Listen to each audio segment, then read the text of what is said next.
I'm sorry, guys. Just give me a second. I just found out my favorite VTuber has a boyfriend. I'll be alright. I just need some time.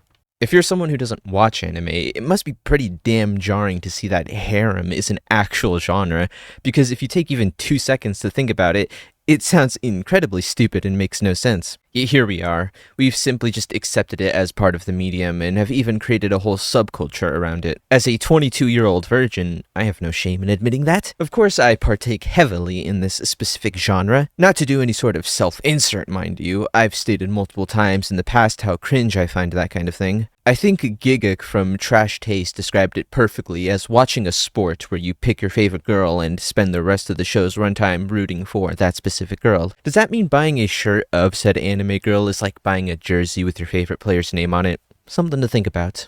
Of course, that's not the only type of harem anime that exists. There's the occasional one where the MC gets all of the girls and everyone lives happily ever after. Then there's ones that I don't really consider harem but still have a female dominant cast like Konosuba and Chunibyo, but it's still in the same ballpark. However, the quality of all these anime tend to vary drastically, so I wanted to look at a whole bunch of them and try to determine what the objectively perfect harem setting is and what anime fit the bill. Before I begin, I want to remind you that these are all my personal opinions and tastes, and they might not be the same as yours. However, if you disagree with me, I will fucking kill you. Let's start off strong with all the wrongs that the harem anime commit. It's a delicate art and hard to get right, and there are no shortage of anime that manage to fuck it up. Listen, I like SAO. I'll say it.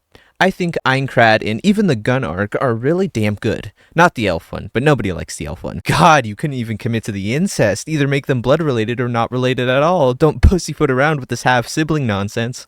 What was I talking about again? Kirito is one of the most easily recognizable harem protagonists, yet I think he may have one of the worst of all time. The problem with SAO is that almost from the very beginning, Kirito gets together with Asuna. Best girl, by the way, she's played by Gage the Necromancer, who, might I remind you, ends up marrying and having a fake child with him, yet every season afterwards introduces a new girl that falls for Kirito, even though he's already committed to Asuna, so I have literally no reason to give a crap because their relationship will never go beyond a one-sided love. It was fine in Aincrad because there was the annoying lolly and the annoying blacksmith that all got hot and bothered for him before Asuna came around, so there was at least the tiniest, almost non-existent sliver that Kirito would show interest in them. They make it even worse when the next arc rolls around and every girl in his fan club just gets delegated to spectator while Kirito woos another woman who will mean nothing in 12 episodes. I'm not fully caught up on SAO. The last part I do remember was the arc with the girl who had like turbo cancer or something.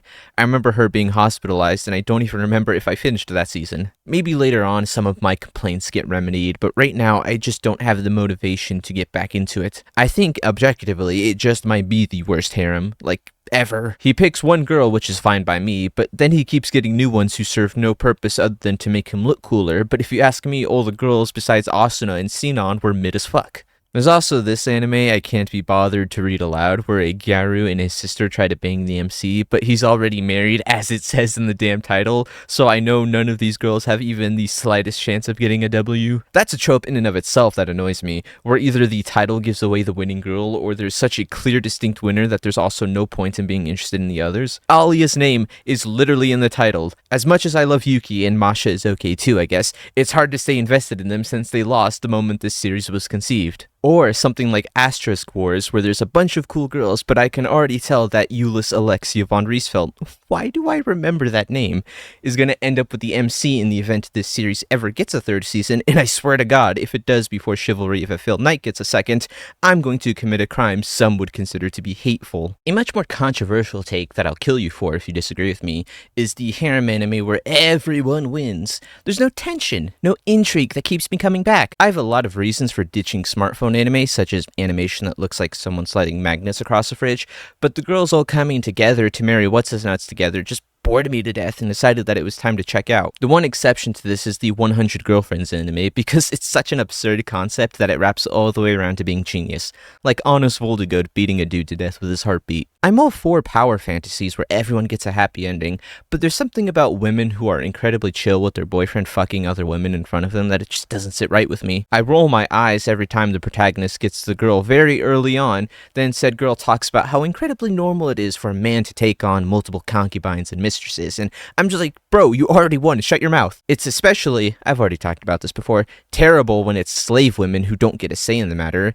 Even if they end up falling for the protagonist later, it doesn't make it any less creepy. Stockholm Syndrome is only based when I'm the one getting groomed by a hot older lady. Now that we've discussed all the wrongs that make a bad harem, let's talk about all the rights that make a harem S tier. Let's bring up the single most important thing that makes a good harem. I've brought it up once or twice, but the number one most important thing that makes a good harem is a singular winner. What other reason is there to even read or watch one? If all the girls win from moment one, and the series is entirely based on the fact it's a harem, then what is the point of continuing? We've reached the conclusion already, so why should I care? The anticipation in genre that makes this genre so entertaining doesn't work if everyone wins.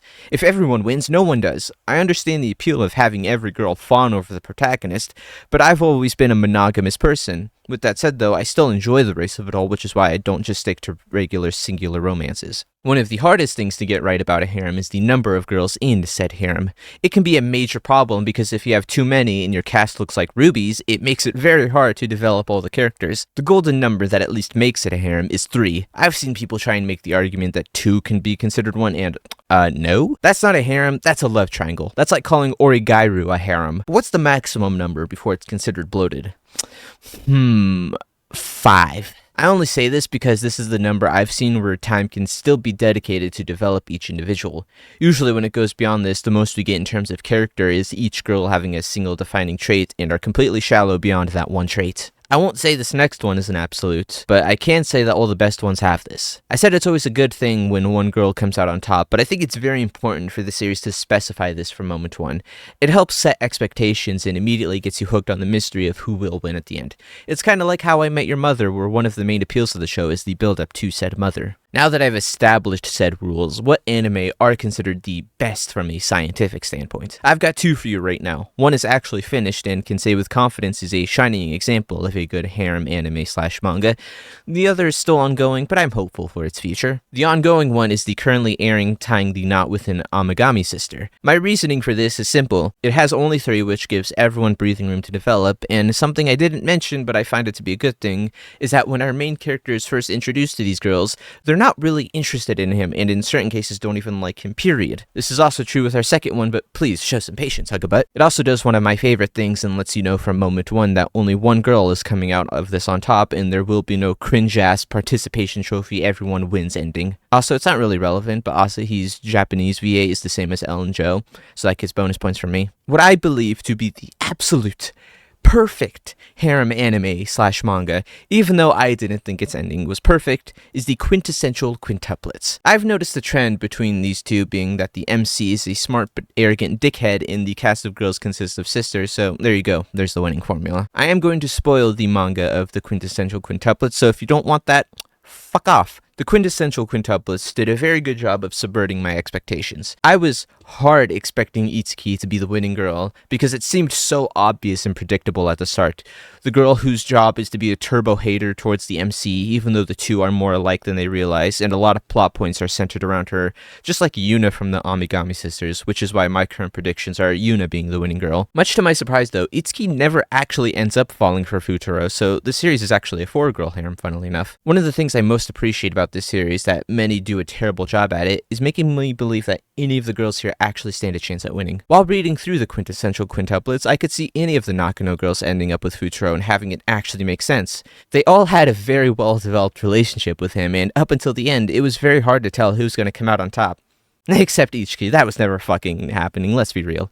I love Ichika, but the rat bastard never stood a chance. While my favorite girl didn't win, which is always unfortunate, I can't say I hated the end result and that it didn't make sense. Unlike the fucking devil is a part-timer, at least the winning girl didn't win through magical bullshit over the objectively better girl. Yotsuba winning, whoops, spoilers, did make sense to me at least. She was always by Futaro's side, even when the other 4 wouldn't give him the time of day. She was his bro and always tried her hardest to work with him and get the others to do the same. Yotsuba just barely escapes that character archetype I'm sick of, where the generic, bubbly, always smiling girl is the winner because it's a very safe and inoffensive pick for winning girl. She's just barely safe from not being that, so I'll give her a pass, even though in my heart, Miku is the real winner. Alright, I'm done talking now. Like and subscribe and fuck off now.